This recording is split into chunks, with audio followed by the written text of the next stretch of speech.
पूज्य गुरुवर व्यासपीठ पर आ चुके हैं। सभी से निवेदन है अपना स्थान ग्रहण करें।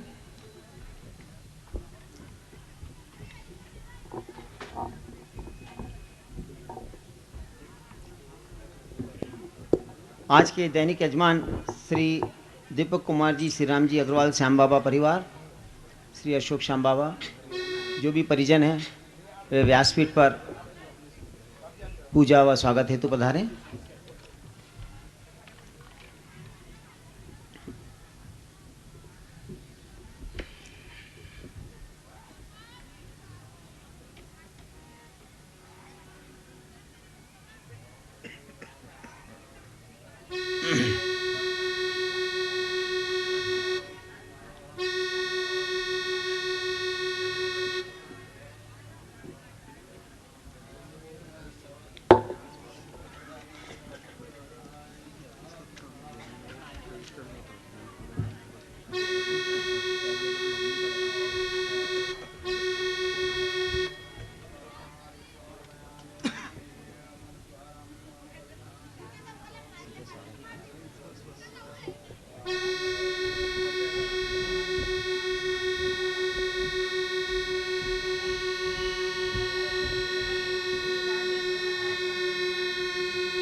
यजमान परिवार, श्याम बाबा परिवार पूज्य गुरुवर का सत्कार कर रहे हैं, स्वागत कर रहे हैं।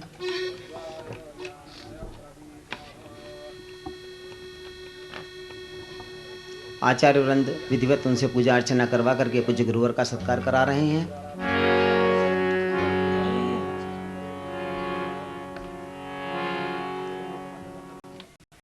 जय श्री राधे। आज के स्वागत के अंतर्गत में क्रम में मैं आमंत्रित कर रहा हूं व्यासपीठ पर श्री श्याम सुंदर जी पोद्दार, श्री मंगलचंद जी चोपड़ा, डॉक्टर रोजी अग्रवाल, कृपया पधारें स्वागत के लिए, पूज्य गुरुवर का स्वागत करने। नितिन जिंदल, कल्पेश चरखावाला, तारामणि एन अग्रवाल, विपिन भाई बावीसी और साधना सोलंकी से निवेदन है कि वे सभी को माला पुष्पगुच्छ प्रदान करें कि वे स्वागत कर पाएँ। दीपा एस मुंदड़ा, मितेश नोनीवाल, रमा मिश्रा, राम सिंह चौहान, सरला मुंदड़ा, प्रतिमा दास, ताराबाई बड़वाई, भुलेखा कटरे, सुमन निम्बारते, शांताबाई वर्मा, भारती भगवती शोभा वर्मा, मधुबेन पटेल, अरुणा सिंह, ललिता पटनायक, लक्ष्मी जगदीश मिश्रा, वसंतबेन परमार, सभी गुरुजी के स्वागत के लिए पधारे। दुर्गाबाई मस्करे, पुष्पा कापसे, मायाबाई अग्रवाल, चंद्रकला जाजोदिया, टी राजेश्वरी। क्रमबद्ध 2-2, 3-3 लोग मंच पर आए, बाकी लोग वहीं रहें। स्वागत करने वाले जब स्वागत करके नीचे प्रस्थान करें, उसके बाद में आप मंच पर पधारें। शारदेन्दु यत्र एकदो विलसितामसितांगशु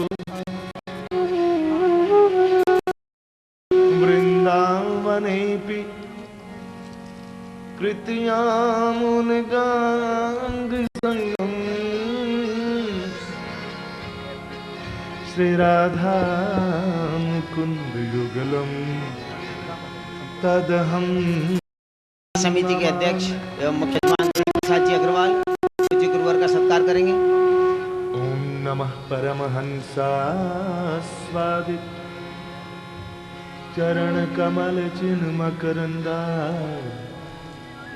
भक्त जनमा। स्वागत कर लिया, उनसे निवेदन है कि कृपया अपना स्थान ग्रहण कर लें। श्री रामचंद्र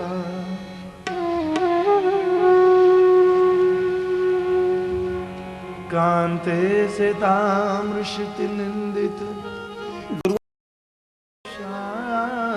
हम सभी अपना नमन, वंदन और अभिनंदन इन भावों के साथ रख रहे हैं कि हे गुरुवर अंतर निर्मल बन जाए, ऐसा दो वरदान हमें। हे गुरुवर अंतर निर्मल बन जाए, ऐसा दो वरदान हमें, और प्रभु भक्ति को समझ सकें, निज का भी हो भान हमें, संयम पथ के हे पथिक।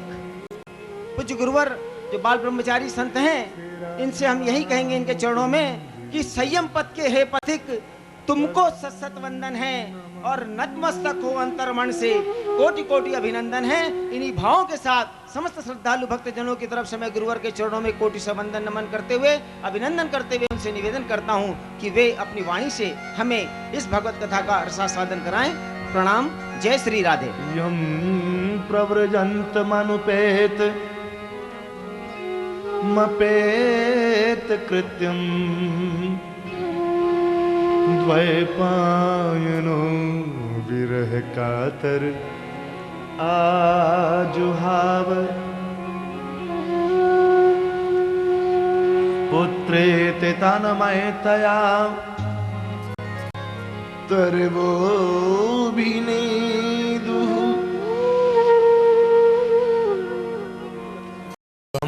सर्वभूत हृदयं मुनिमानतोऽस्मि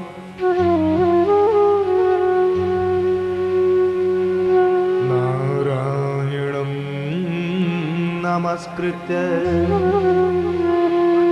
नरं चैव नरोत्तमं देवी सरस्वतीं व्यासं ततो जयमुदीरये। जय जय श्रीरामं राम भक्तिं च राम भक्तांस्तथा गुरून् वाक्काय मनसा प्रेमणा प्रणमामि पुनः पुनः। भक्त भक्ति भगवंत गुरु चतुर नाम वपुए, इनके पद वंदन किए नासे विघ्न अनेक। श्री गिरिजापति गिरिजा गणेश शेष शारद श्रुति व्यास वाल्मीकि पद पंकज नित ध्याऊं मैं। द्वादश भागवताचार्य चतुसंप्रदायाचार्य शंकर आचार्य को सपरिकर मनाऊं मैं। तुलसी कबीर सूर नाभा प्रियादास मीरा,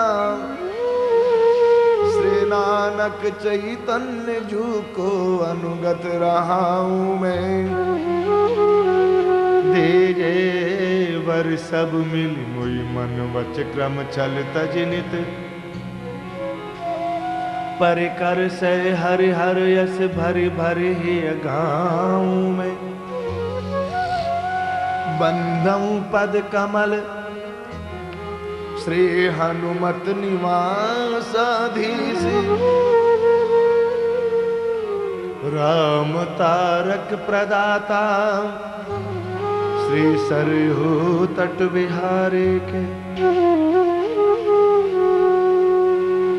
बंदऊ पद कमल श्री सियाजू के भ्राता, कथामृत प्रदाता श्री सिद्धाश्रम सुखारे के। वंदं पद कमल राम भद्रजू के भ्राता, रसिकन सुखदाता प्रभु प्रेम के भंडारे के। वंदं पद कमल तेहु काल के रसिक जन, आचार्य व्यास सर्व संत रूप धारे के।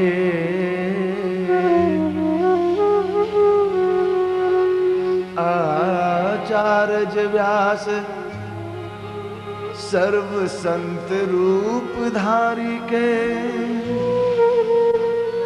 सर्व संत रूप धारे के। बोलिए श्री भक्तवत्सल भगवान की जय, श्री लाडली लाल की जय, श्री रुक्मिणी विठ्ठल भगवान की जय, श्री गौरी शंकर भगवान की जय, राम रसिया श्री हनुमान जी महाराज के जय, श्री सपरिकर श्रीमद् भागवत महापुराण के जय, श्री सुखदेव जी महाराज के जय, श्री परीक्षित जी महाराज के जय, श्री सद्गुरुदेव भगवान के जय, श्री सर्व संत वैष्णव भगवान के जय। जय जय श्री राधे, जय जय श्री राधे, जय जय श्री राधे श्याम। हरिनाम संकीर्तन सभी लोग उत्साह से प्रेम से बोले।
बाल कृष्ण नंद के दुलार, जय जय श्री बाल कृष्ण नंद के दुलारे। जय जय श्री बाल कृष्ण नंद के दुलारे। जय जय श्री बाल कृष्ण नंद के दुलारे। नंद के दुलारे यशोदा के प्राण प्यारे। नंद के दुलारे यशोदा के प्राण प्यारे। नंद के दुलारे यशोदा के प्राण प्यारे। नंद के दुलारे यशोदा के प्राण प्यारे। जय जय श्री बाल कृष्ण नंद के दुलारे। जय जय श्री बाल कृष्ण नंद के दुलारे। जय जय श्री बाल कृष्ण नंद के दुलारे। जय जय श्री बाल कृष्ण नंद के दुलारे।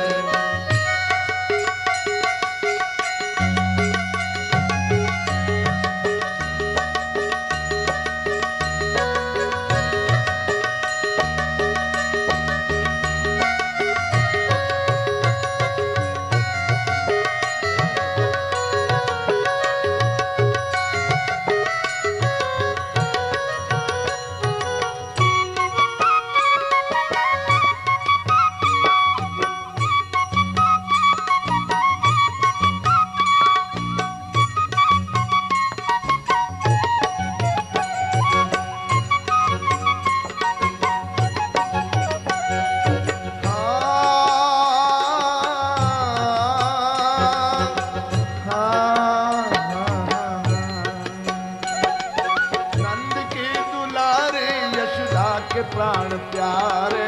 नंद के दुलारे यशोदा के प्राण प्यारे। नंद के दुलारे यशोदा के प्राण प्यारे। नंद के दुलारे यशोदा के प्राण प्यारे। जय जय जय हो। जय जय श्री बाल कृष्ण नंद के दुलारे। जय जय श्री बाल जय जय श्री बाल कृष्ण नंद के दुलारे। जय जय श्री बाल कृष्ण नंद के दुलारे। नंद के आनंद भयो जय कन्हैया लाल की। नंद के आनंद भयो जय कन्हैया लाल की। नंद के आनंद भयो जय कन्हैया लाल की। नंद के आनंद भयो जय कन्हैया लाल की। जय कन्हैया लाल की। जय कन्हैया लाल की। जय कन्हैया लाल की।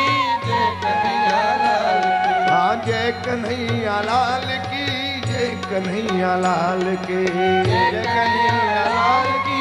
जय कन्हैया नंद के आनंद भयो जय कन्हैया लाल की। नंद के आनंद भयो जय कन्हैया लाल की। नंद के आनंद भयो जय कन्हैया लाल के।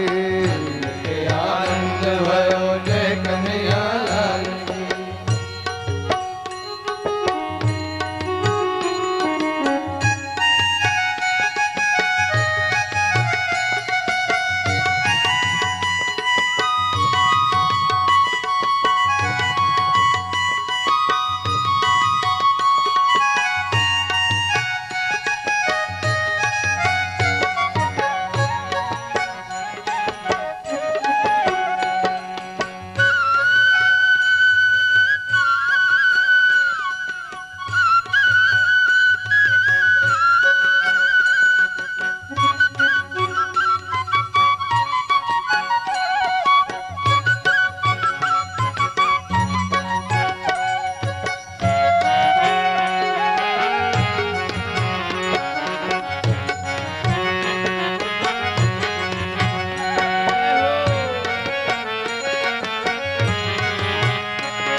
नंद की आनंद भयो जय कन्हैया लाल की। नंद के आनंद